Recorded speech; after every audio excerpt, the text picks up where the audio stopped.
డామా cinema ఎలా ఉందంటే Medak horror comedy university నుండి వచ్చిన సినిమాలో డామా కూడా ఒకటి. ప్రేక్షకుల ముందుకు వచ్చింది. స్క్రీన్ ప్లే ఆసక్తికరంగా లేకపోయినా కథలో పాయింట్ బాగుంది. ఈ సినిమాకి అదే ప్లస్ పాయింట్గా నిలిచింది. రష్మిక మందాన పాత్రను చాలా చక్కగా రాసుకున్నారు అనిపించింది. బాలీవుడ్లో రష్మిక చేసిన పాత్రలన్నింటిలో ఇది చాలా బాగా యాక్ట్ చేశారు. వ్యాంపైర్గా రష్మిక ఎలాంటి తప్పులు లేకుండా జాగ్రత్తగా నటించారు. ఆయుష్మాన్ ఖురానా మరొకసారి తన విలువైన పర్ఫార్మెన్స్తో మెప్పించారు. 2 షేడ్స్లో ఉన్న పాత్రలో ఆయుష్మాన్ ఆకట్టుకున్నాడు. ముఖ్యంగా సెకండ్ హాఫ్లో ఆయన ప్రేక్షకులను చాలా ఇంప్రెస్ చేస్తాడు. డామాలో కొన్ని కామెడీ సీన్స్ ఉన్నాయి. అవి ప్రేక్షకులకి బాగా ఆకట్టుకుంటాయి.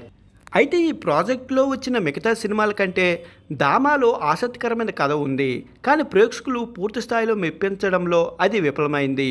కొన్ని ఫన్నీ మూమెంట్స్ ఉన్నప్పటికీ ప్రేక్షకులకి అవి కనెక్ట్ కాదు.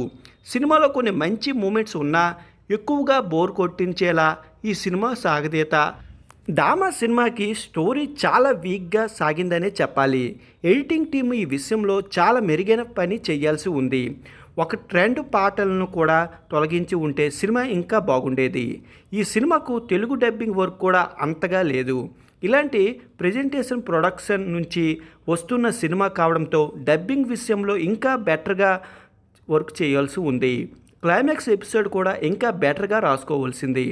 సవాజేదన్ సిద్దిక్ పాత్ర కూడా ఇంకా పవర్ఫుల్గా డిజైన్ చేయవలసి ఉంది. ఓవరాల్గా చూస్తే డామాలో చక్కని కథ ఉన్నప్పటికీ ఈ cinema screen play cinema damage చేసింది. రష్మిక మందాన, ఆయుష్మాన్ ఖురానా చక్కటి పర్ఫార్మెన్స్తో ఆకట్టుకున్నారు. కానీ ఈ సినిమాలో స్లో వేరియేషన్, సాగదీత సీన్స్, బలహీనమైన క్లైమాక్స్ ఎపిసోడ్లు ఈ చిత్రానికి డ్యామేజ్ చేశాయి. హర్రర్ కామెడీ సినిమాలు ఇష్టపడే వారికి సినిమా తప్పకుండా నచ్చుతుంది. ఒకసారి చూసేయండి. మరి సినిమా అయితే చాలా బాగుంది.